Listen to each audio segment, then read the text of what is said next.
Se a ciência médica e mídia especializada ou não costumam denominar depressão como sendo a doença do século, o que teria ela de espiritual? E se muito, não estaria de certa forma indiferente à ciência médica que pretende tratar da depressão? Eu digo, bom, eu acho que a depressão ela não é uma doença, ela é um sintoma que pode ser de muitas coisas diferentes. A coisa vai se traduzir num comportamento depressivo.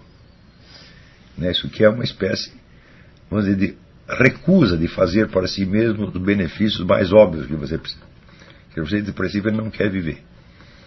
Eu uma vez conheci um sujeito que era um homem muito elegante, muito educado, muito culto. Uma das pessoas mais encantadoras que eu conheci na minha vida. Conversava bem, então a gente jogava xadrez, às vezes terminava a partida de xadrez e ele ia se trancar no banheiro e tentar se matar. Fazia isso 2, 3 vezes por semana. Tinha que viver fiscalizado. Eu nunca entendi por que era isso. Então, vamos dizer, para sondar as causas disso naquela biografia em particular, você precisa dedicar talvez anos a fio, a não ser que você fosse um gênio da psicologia, como o Dr. Miller, mas ele nunca foi cliente do Dr. Miller. Quando eu conheci o Dr. Miller já era tarde, esse cara já estava em outro. Então, também conheci casos de camarada que assim, se deitava na cama e se deixava morrer. Ele ficava 6 meses, não levantava nem para tomar banho, nem coisa nenhuma. Se não tratassem dele, o cara iria para o brejo. E eu vejo que um fundo de depressão existe também em muitas dessas condutas vamos dizer, de covardia, quer dizer, assinalando aqui. Quer dizer, o sujeito que ele busca muita proteção quando ele não precisa, se comporta como um adolescente quando já é um homem adulto, ele está negando a si mesmo certos direitos que você tem. Né? Eu vejo, por exemplo, como as pessoas falam hoje, todas falam com uma vozinha muito fraquinha, às vezes meio afeminada, mesmo pessoa que não é viadagem não, mas os caras não são viados não, mas a voz deles sai fraquinha. Né? Eu digo, por quê? Você é um homem adulto, você tem direito a uma voz de homem adulto, então use a sua voz, né? Tá certo? Quando você ficar velho, você vai perder mesmo. No fim da sua vida, você vai estar falando que nem uma velhinha, tá certo? Mas, enquanto pode, desfruta o que... Né? O que pode... Tudo isso aí, vamos dizer, é depressão, mas olha, eu não consigo achar, vamos dizer, uma causa para a depressão, porque a depressão é um sintoma que aparece pelas causas mais extravagantes. Né? Eu acredito que toda doença psiquiátrica ela tem uma causa neurobiológica, alguma coisa está falando, mas acontece que a situação, de umas situações existenciais deprimentes, se duram muito tempo, elas criam uma alteração neurobiológica do cara, e daí você tem a causa e tem a causa da causa. Então, que é um elemento espiritual, digo, mas não que possa ser resolvido em cada caso, porque esse elemento espiritual está disseminado na nossa sociedade. Nós estamos na sociedade da negação do espírito, da destruição do espírito, da total separação entre o homem e suas possibilidades espirituais, até intelectuais superiores. Então, todo mundo está sendo tratado como se fosse um ratinho de Pavlov. E está sendo tratado, inclusive, por aquelas pessoas que teriam a obrigação de fazer o contrário. Quando você observa, por exemplo, a fraude científica que agora se tornou rotineira, eu digo, meu Deus, mas não é a classe dos cientistas que assumiu a obrigação de agora educar a humanidade? Vocês não são o novo clero? Como é que você pode vender isso para alguns tostões, ou por um emprego, por uma coisa assim? E não é um nem dois. Fraude científica sempre existiu, mas uma coisa assim, escala mundial organizada, nunca houve. Então, a causa espiritual está disseminada e todos nós estamos convidados a uma depressão. Só que, se você está num ambiente um pouco mais deprimente que o dos outros, como acontece no Brasil, é aí, meu filho, que você tem que levantar e dizer não. Eu não vou ficar deprimido, não. Eu não vou ser infeliz, não.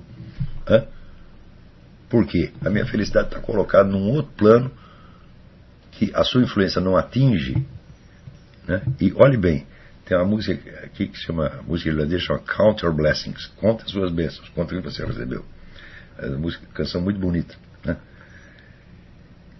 Você fazendo a conta do que você já tem e do que você já recebeu, você tem um capital mais do que suficiente para ser feliz. Por exemplo, veja, assim, o número de pessoas que simplesmente gostam de você. Em geral, todo mundo está recebendo mais afeição do que precisa. Eu sempre digo, eu não quero que ninguém goste de mim, eu não faço questão que goste de mim, porque minha mulher gosta de mim, meus filhos gostam de mim, aqui Isabela Alessandro gosta de mim, a Priscila gosta de mim, meus cachorros gostam de mim, minha mãe gosta de mim. Já é mais do que eu mereço. Porque que mérito tenho eu para que todas as pessoas gostem de mim? Não tenho mérito nenhum. Então vocês estão gostando, estão levando vantagem. Né? Você tem um cachorro, já vê a afetividade de um cachorro, é uma coisa assim que preenche 10 almas humanas, você está entendendo? Quando você chega em casa e vê a alegria extraordinária que aquele bicho que recebe, eu digo, meu Deus do céu, eu largo esse coitado aí, às vezes até esqueço de dar comida para ele, ele me ama desse jeito. Então, eu acho que todos, em geral, os seres humanos, recebem mais amor do que precisam. Mas como eles julgam a situação de acordo com uma demanda afetiva anterior, do tempo de infância, eles ficam achando que precisa de mais e não precisa, está mais do que suficiente.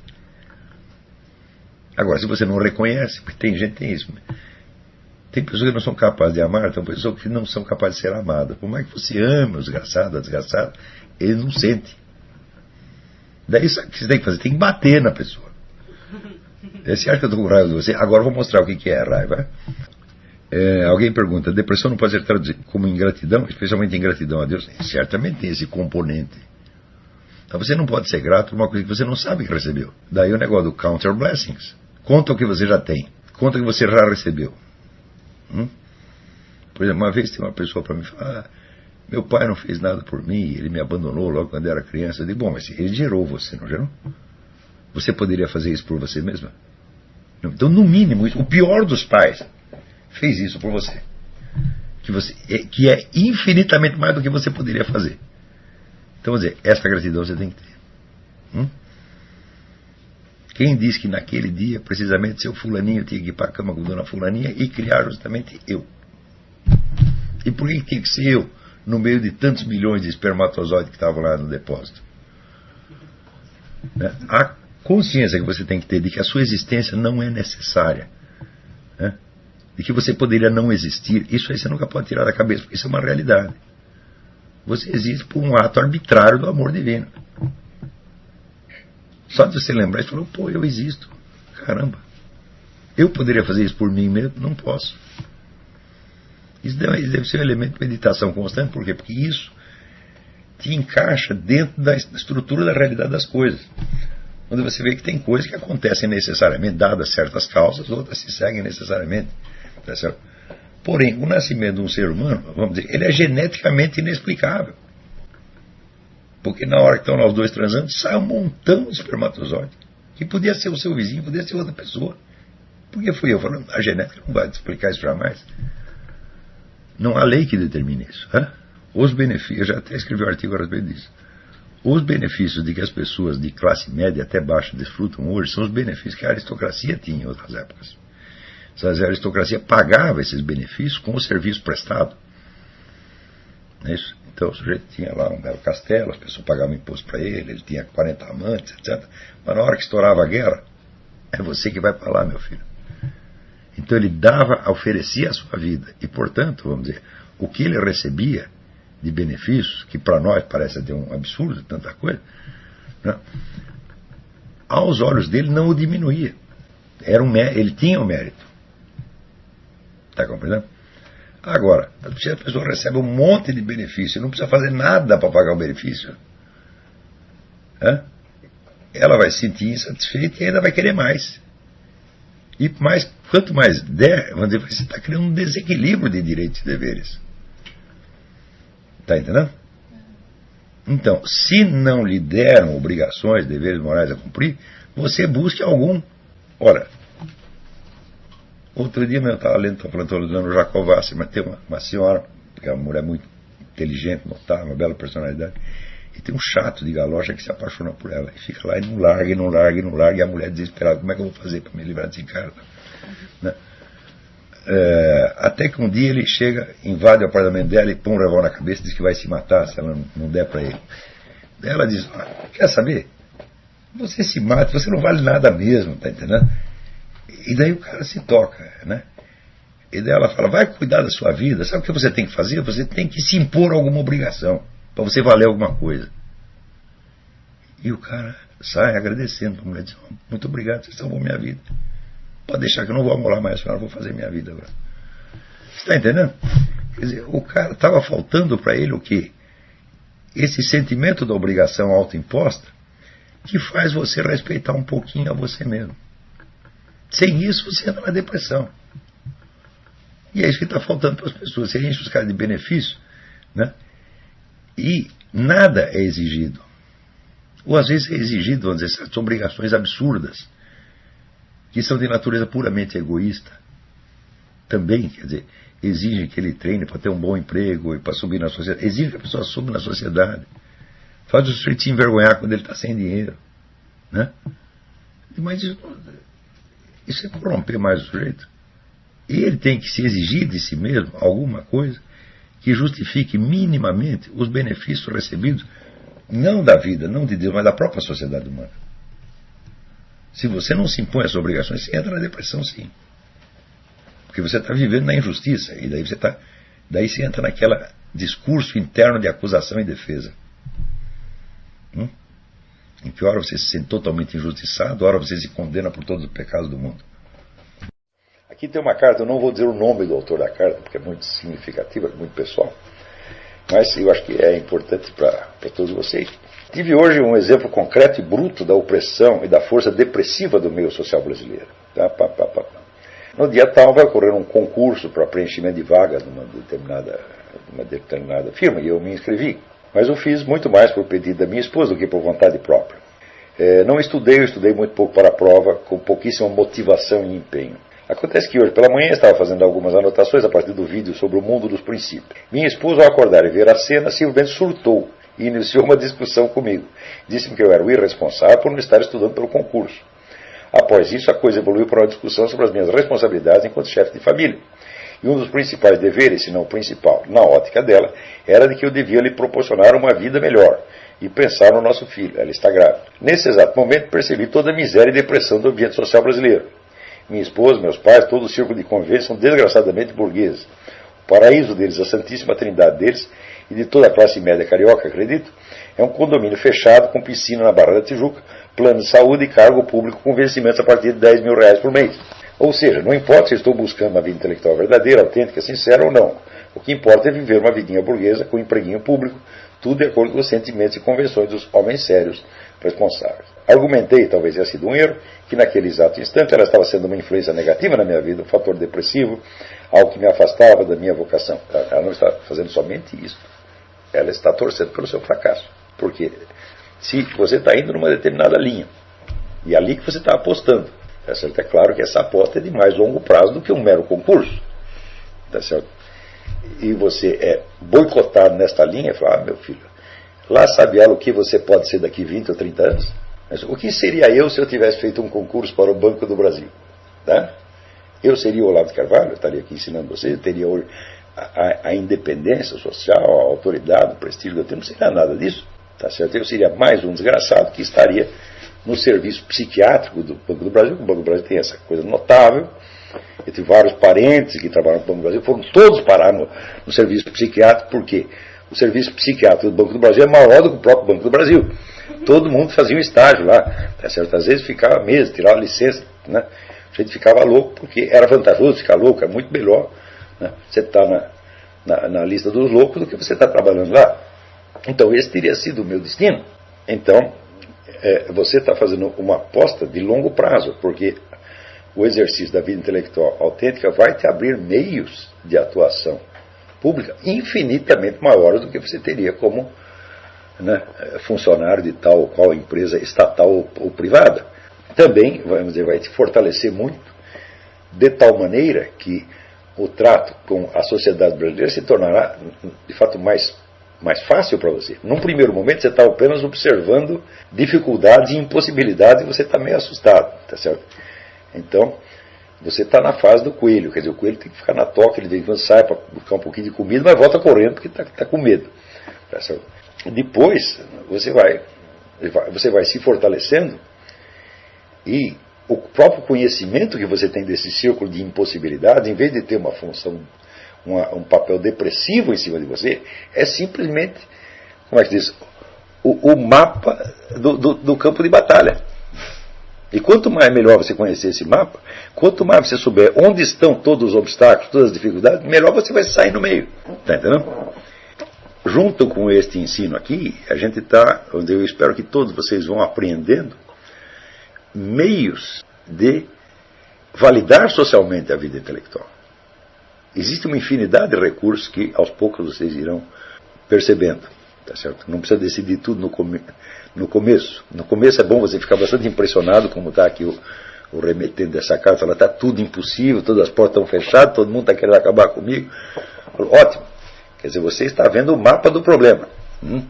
Agora, a saída, onde está a saída? Enquanto você não terminar de ver o mapa, você não vai descobrir a saída. A saída sempre existe. Né? E assim como eu tenho muitos alunos que no começo das suas carreiras ficaram assustados e se sentiram deprimidos e se sentiram pisados pela sociedade, eu tenho outros que começaram a se sair muito bem nas suas respectivas profissões, justamente porque tinham consciência disso, tá certo? E já tinham instrumentos intelectuais para superar os seus antagonistas, né? Que você não tem ainda, mas você terá. Continue na linha que você terá, tá certo? Então, tem vários alunos que viraram presidente de empresa, já subiram na vida pra caramba, né? Por ter ganho, vamos dizer, uma autoconsciência mais firme, portanto, uma autoconfiança justificada, tá certo? Uma confiança efetiva nos seus meios de ação intelectual. Então isso também vai acontecer com você, mas num primeiro momento você vai ter que viver a experiência do negativo, da pressão. A minha sugestão é essa: fique calmo e você vencerá, tá certo? Eu não estou aqui também para dar conselhos matrimoniais a ninguém, tá certo? Mas eu digo, com a sua esposa, seja extremamente severo, extremamente amoroso. Não ceda 1 milímetro, mas nunca negue amor a ela. Quer dizer, não nivele a sua posição com a dela. Você está falando em nome do dever que você tem de se constituir intelectualmente e moralmente para uma batalha honrosa que você deverá vencer e que terá no momento devido, vamos dizer, até as recompensas materiais financeiras que você merece. E ela tem a obrigação de te ajudar nisso, a apostar no seu futuro e não somente no interesse imediato dela. Isso. Então, até como funcionário desta firma aí, eu digo, olha, você tendo, vamos dizer, uma inteligência superior, treinada e tal, você vai sair muito melhor lá do que qualquer Zé Mané que tem lá dentro. Né? É claro que no primeiro momento tentarão te boicotar pela concorrência desleal, porque não existe nada pior no mundo, nada mais destrutivo no mundo do que a inveja reunida dos incapazes. No começo a gente fica assustado, a hora que você perder o medo e começar a aprender a lidar com isso, você vai ver que a inveja destrutiva dos incapazes é uma maravilha. É uma maravilha, porque você mostra os dentes assim um pouquinho e eles saem todos correndo. No começo eles fingem que estão fortes, tá entendendo? Mas não são, não. Então, outra coisa, o importante não é o que a sua esposa pensa, mas o que você pensa. Eu, por exemplo, eu acho que nenhum pai de família tem obrigação nenhuma de dar uma vida melhor para ninguém. Ele tem obrigação de repartir com a família generosamente tudo o que ele tem, até o último tostão. Você vende as suas cuecas para você dar de comer aos seus filhos, tá certo? Faça tudo o melhor do que você pode atualmente, mas você não tem obrigação nenhuma de melhorar. Dar uma vida melhor? Não, eu não posso lhe dar o que eu não tenho. E ademais, o que é uma vida melhor? Você está vendo a vida um pouco melhor do ponto de vista material imediato, mas eu estou vendo uma vida muito melhor, onde eu vou te dar não somente isso que você está pedindo, mas muito mais coisas. Pode demorar um pouco mais de tempo, mas você tem a obrigação de apostar não somente no mês que vem, mas apostar no meu futuro e me ajudar a conquistar um futuro muito melhor. Agora, quantas vezes eu não vi, eu já vi mais brasileiros arrependidos de não ter dinheiro para comprar um bom presente para o filho no Natal, do que arrependidos de ter mentido, de ter corneado a mulher, de ter batido no mais fraco, de ter, tá entendendo, dado cano nos credores, etc, etc. Quer dizer, esta obrigação de manter um padrão de vida idealístico, idealizado, é uma falsa moral, uma coisa demoníaca, tá certo? é um dos motivos maiores de perversão que tem no Brasil. Ninguém tem a obrigação de dar o que não tem e ninguém tem a obrigação de ter nada. Isso é por definição. Né? As suas obrigações são comproporcionais aos seus recursos. Né? Por exemplo, o meu filho está aí estudando artes marciais, foi hoje no campeonato, etc, etc. Né? Ele tem alguma obrigação de ir lá lutar com o Vanderlei Silva e dar um cacete no Vanderlei Silva? Se ele está no rio com o Vanderlei Silva vai fazer picadinho dele. Ele não tem nenhuma obrigação disso. Se ele quiser se preparar para isso no futuro, fala, muito bem, vai levar 10 anos, né? Vai dar um trabalho maluco, tá certo? Então, a classe média brasileira é louca para colocar nos ombros dos pais de família responsabilidades muito superiores a que eles podem carregar. É um processo realmente esmagatório. Minha sugestão, jamais fuja de seus deveres como pai de família, como marido. Nunca, nunca, nunca, nunca, nunca, nunca. Nem por uma vida de estudo. Encare essas obrigações como uma coisa absolutamente sacrossanta. Diga para si mesmo assim, se eu não sou nem capaz de sustentar a família, é claro que eu não sou capaz de estudar filosofia. Né? Eu tenho que ter emprego, tenho que ter meu trabalho, tá certo? E tenho que sustentar, me dar uma vida digna para a minha família. Digna do quê? Do seu nível. Por que ser pobre é indigno? Né? Imagina um sujeito pobre que trabalha, né? Você vai dizer, a vida dele é indigna. O que tem de indigno você não ter dinheiro no bolso? Né? Indigno é você pegar o seu dinheiro e torrar tudo nos puteiros e não dar para sua família. Isso é indigno. Né? Então você tem que ver que a sua obrigação é repartir com a mulher e os filhos o que você tem. Você pode até tentar melhorar um pouquinho, mas você não tem obrigação de subir financeiramente. E qualquer pessoa que exija isso de você está muito errada. Então você tem que ser, para a sua esposa, tem que ser um professor amoroso e severo. Não ceda 1 centímetro. Fique calmo, explique 1 milhão de vezes. Se ele diz aqui que ela não entendeu, meu filho, isso pode levar 1000 explicações. Explique de novo, e de novo, e de novo, e de novo, e de novo, com uma paciência, assim, sem fim. Se ela começar a... Peraí, senta aí, eu vou te explicar de novo. Não, peraí, senta aí, eu vou te explicar de novo. De novo, de novo, de novo, de novo. Não ceda 1 centímetro, não grite, não fique bravo. Eu sei que depois se ela continuar com a mesma insistência durante 10 anos, tá certo? Daí você tem o direito de ficar bravo. Mas ela começou agora, coitadinha, né? E está grávida. Mulher grávida, você sabe que o sangue não vai para o cérebro direito, deve ficar faltando ali, né? Então, com mulher grávida não se discute, não adianta. Não adianta. Então, tenha paciência, mas não tolerância. E bondade e não fraqueza. E meta na sua cabeça, um dia eu vou convencer essa mulher. Um dia ela vai chegar para mim e dizer, eu estava errada, eu te prejudiquei. E você vai afagar a cabeça dela, sempre para mim você do mesmo jeito, não tem importância, está tudo perdoado, tudo limpo. É isso que vai acontecer.